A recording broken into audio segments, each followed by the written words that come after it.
now let's create the animation for our shield. So to do that, we're going to click on our shield, and let's go ahead and select it in the hierarchy view. Hop over to your animation window, and let's go ahead and hit create. Now, if you accidentally closed out your animation window, you can simply get it back by going to Window, Animation, and it will pop up, and you can drag it next to your game view. So let's, while the shields is selected, hit create, and we're going to call this shields_anim. Let's see, shields anim, and go ahead and put it in your animations folder. Okay.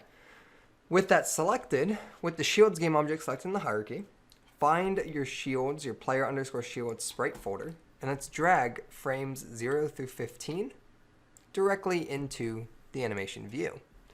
You'll get a line that looks like this, which is all of our keyframes, and you can go ahead and simulate it.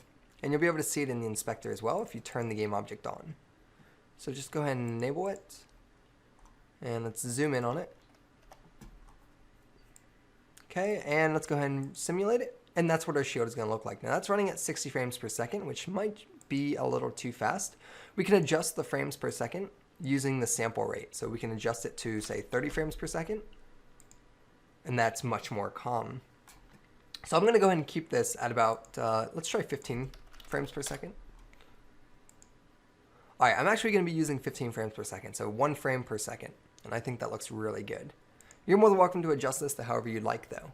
So now that we have our animation completed, you'll see here that it automatically adds an animator component, as well as we have an animation in our project now. So hop back over to your game view. Let's go ahead and turn off our shields game object.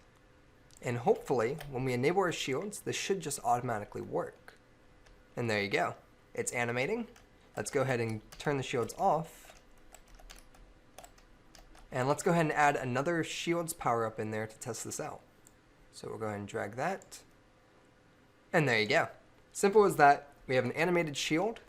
And as you can see, our game is totally coming to life now. Alrighty guys, I'll see you in the next section.